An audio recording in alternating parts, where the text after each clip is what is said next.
ഞാനും ഇച്ചുക്കുട്ടനും സമ്മർ വെക്കേഷന് കേരളത്തിലേക്ക് പോകുന്ന വഴിയാണ് കേട്ടോ. ഇപ്പം ഞങ്ങൾ സർദാർ വല്ലഭായി പട്ടേൽ ഇൻ്റർനാഷണൽ എയർപോർട്ടിലാണുള്ളത്. അടിപൊളിയാണ് കേട്ടോ ഇവിടെ. ഞങ്ങൾ ആദ്യമായിട്ടാണ് ഇവിടെ പോകുന്നത്. അതുപോലെ തന്നെ ഇച്ചു ഒരുപാട് ഹാപ്പിയാണ്. അവന് കുറേ നാൾ കൂടി സമ്മർ വെക്കേഷന് വീട്ടിലേക്ക് പോവുകയാണ്. അച്ഛനെ കാണാം, വീട്ടിലുള്ളവരെല്ലാവരെയും കാണാം.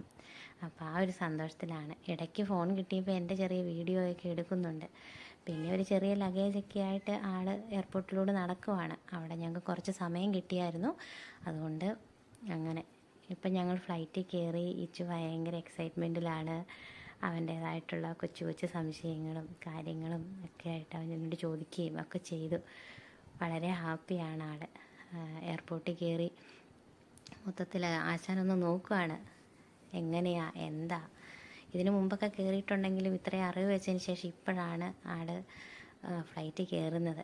ഞങ്ങൾ രാജസ്ഥാനിലേക്ക് ആദ്യമൊക്കെ വരുമ്പോൾ ഇവന് കുറേ കുഞ്ഞായിരുന്നു. അതുകൊണ്ട് ചെറിയ ഓർമ്മകളുണ്ട്. എന്നാൽ പോലും അവനിപ്പോൾ ഫസ്റ്റ് സ്റ്റാൻഡേർഡിലെത്തി. അന്ന് നേഴ്സറിയിലായിരുന്നു, ഇപ്പോൾ ഫസ്റ്റ് സ്റ്റാൻഡേർഡിലെത്തി. ഇപ്പോൾ അവന് ഇപ്പോൾ ഒരു കൂടുതൽ എക്സൈറ്റ്മെൻറ്റാണ്. കുറച്ചുകൂടെ അറിവ് വെച്ചു. എല്ലാം കാണാനും കേൾക്കാനും വിലയിരുത്താനും അതുപോലെ തന്നെ കൊച്ചു കൊച്ചു കുസൃതികളും ഒക്കെ ആയിട്ട് അവൻ പോകുന്നു. അങ്ങനെ ഒരു നല്ലൊരു എക്സൈറ്റ്മെൻറ്റിലാണ് ആൾ. അങ്ങനെ ഫ്ലൈറ്റ് പൊങ്ങി. അപ്പം ഇച്ചുവിൻ്റെ അതിശയവും എല്ലാം നമുക്ക് കാണാം. അവന് കൂളായിട്ടാണ് കേട്ടോ ആശാൻ ഇരിക്കുന്നത്. അങ്ങനെ നല്ലൊരു യാത്രയായിരുന്നു.